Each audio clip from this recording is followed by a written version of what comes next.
On the biggest stage in the world, FanDuel's changing the game because sometimes your player gets subbed off and your bet goes with them. Not anymore. With FanDuel's Super Sub, if your player's subbed out, your bet stays in. That's right. If your player leaves the match, your bet continues on with the substitute. So you're still in it until the final whistle. Visit FanDuel.com. Get started now. Let there be goals this summer on FanDuel. 21 plus select states for Kansas in affiliation with Kansas Star Casino. 18 plus DCKYWY.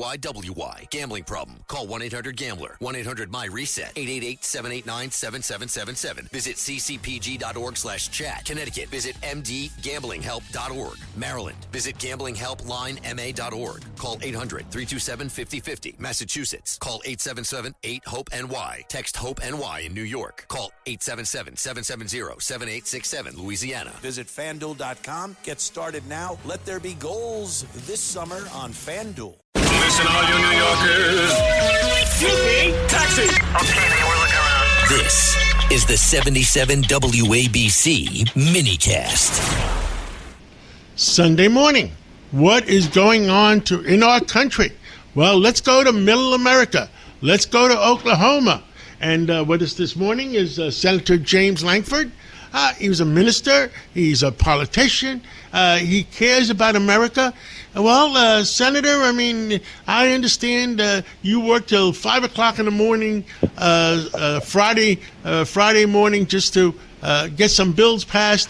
Tell America what is going on, because we got a couple of, there's no other way to say it. We got a couple of nut jobs that don't want what's best for America.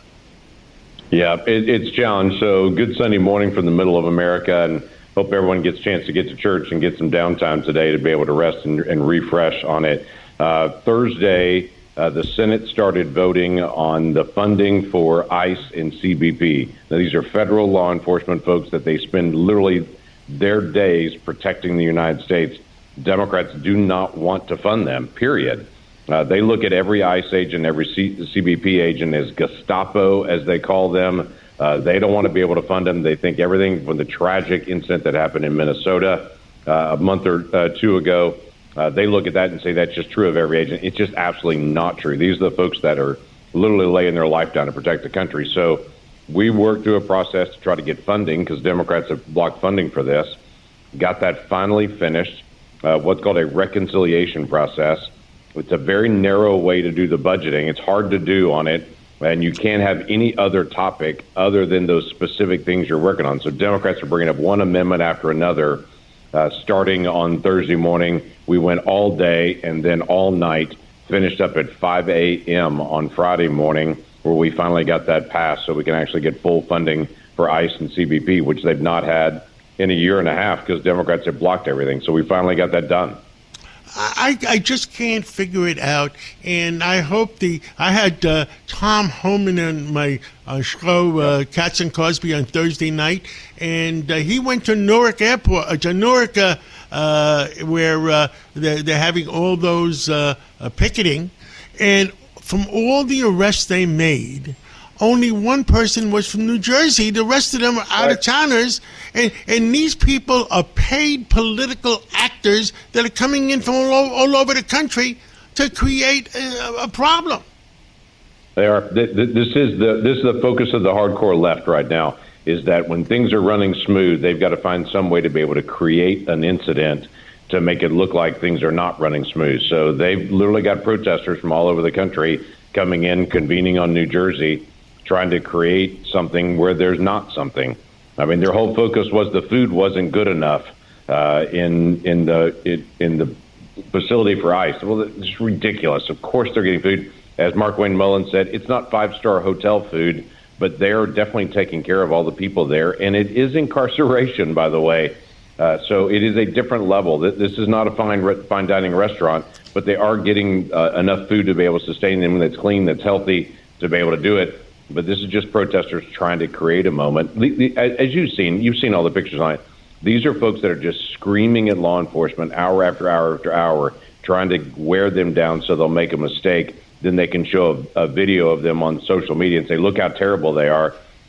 I have to tell you, most people, if they've been screamed at hour after hour after hour, day after day after day, don't handle it well. the folks that are there in law enforcement, they're living up to their training and handling it really well. Well, Senator, the other thing that has to happen, and I'm going to try to talk to the FCC today, is these people are putting on a play for the benefit of the American people. They're paid protesters, and they're creating a scene. They're creating a play about protesting and with lies, and the major channels, ABC, CBS, and NBC, are carrying it like it's real, but it's not really real. They're paid protesters. It's not. It is like a what they call a deep fake video, except they're just acting it out to try to create this whole moment. And again, they've all got their cameras out. They're all trying to get one moment. That's what they're looking for, just one moment where somebody in law enforcement makes a mistake, and then they can say, this is what they're all like, and this is what they do all the time.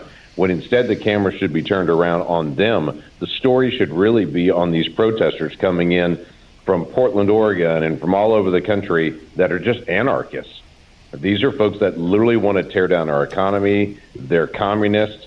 They're anarchists. They're folks that do not share our values, and they want to destroy our country, and they want to have open borders. And their whole focus is completely different than the vast majority of the American people, but they're trying to be able to cram down their values on us. Absolutely. You know, I've tried to make the differential between immigrants, like immigrants that came through Europe and Ellis Island, and those people, immigrants came here to work 80 hours a week and make a better life for their families. Migrants came here to change our way of life. Yep. Yeah, it's totally different. I have no problem with guests coming into our country, becoming American citizens, share our values, our work ethic. That is not an issue. Come from all over the world. We welcome people and have always welcomed people as Americans. In fact, 250 years ago, we lose track of this sometimes, John. 250 years ago, when we wrote a letter to good King George and said, goodbye, we're leaving you on July the 4th, 1776, in the Declaration of Independence, one of the things that we wrote into that, one of our complaints against the king, is that he was blocking immigration into our country. So we've been a nation that has invited people in since we weren't even a nation yet, even. So that's core of who we are. But it's different when somebody breaks into your house and steals your things, commits crime, and doesn't share your values. That's totally different than legal immigration coming into our country. I just don't understand why some of these Democrats they are representing the criminals more than they represent the American citizens. I mean, it just doesn't make any sense. They celebrate the criminals. That's how you end up with folks like the good senator from Maryland, Chris Van Hollen, heading all the way down to a prison in Central America so he can sit down and drink margaritas with someone who was illegally present in the country and was deported, so he can celebrate people that are not legally present in the country. I celebrate people that did it the right way. They celebrate people that did it the wrong way. I agree 100%. Now, President Trump has done the right thing, but in Venezuela, we got the drugs down there. How, you're in Oklahoma, your people are in Oklahoma, how is the drug traffic coming in from Mexico? Is it better? It is getting significantly better with the block in immigration, where we're not allowing people to illegally cross the southern border. And when I say southern border, I mean the border between Texas and Mexico. Sometimes when you're in Oklahoma, they'll jokingly say the border is between Oklahoma and Texas, but that's a whole different issue. When that changed, when President Trump came in and started enforcing our southern border, the amount of drugs coming into Oklahoma significantly dropped. The other thing that people outside of our state would know is Oklahoma was overrun with Chinese criminal organizations and people that were Chinese nationals that illegally crossed the border, came into Oklahoma and set up illegal marijuana grows, and then started distributing marijuana all over the country from these illegal grow operations. But they were partnered with Mexican cartels, Chinese criminal organizations, and they would work together to be able to distribute drugs all over. So that has dramatically stopped now, and that's a huge benefit for us. I mean, we're talking in rural Oklahoma, execution-style murders of Chinese nationals as these different criminal organizations went at each other, as well as trying to be able to sell drugs all over the state and the nation on it. That has come to a dramatic stop, and that is very helpful to our state. We're a state that welcomes outsiders, but we don't want illegal operations, and we certainly don't want Chinese criminal organizations setting up. Now, the most important thing, we have a November election coming up. We do. Are we able to control, make sure legal people vote, that American citizens vote in federal elections only? Yeah, that is a big issue. That's something we actually brought to the Senate and voted on twice again this week, trying to be able to push through the Save America Act.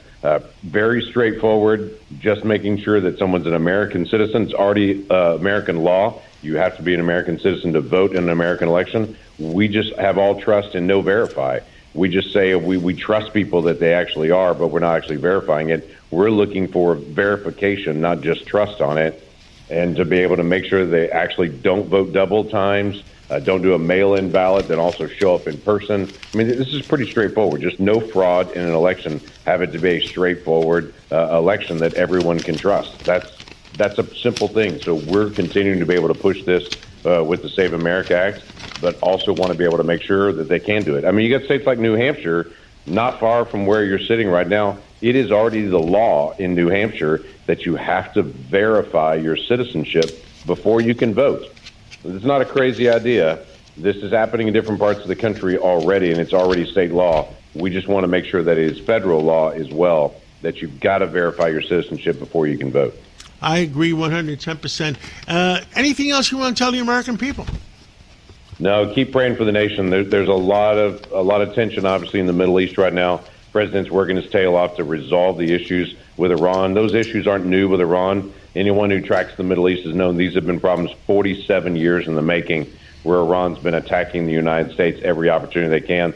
President Trump's trying to prevent them from having a nuclear weapon, prevent them from carrying out acts of terrorism, both to Israel, our ally and friend, or to American citizens, and to reopen the Strait of Hormuz. So a lot of tough negotiations there. I visited with Marco Rubio earlier this week. We had a great conversation about it, but it's really tough negotiating on that. So keep praying for the nation. Sunday's a good day to do that. Well, thank you so much for coming on this Sunday morning. And, well, Senator, keep fighting in the Senate. Keep fighting for America, because our kids and grandkids are depending on us. They are. Our generation's responsibility to take care of the next. Thank you so much.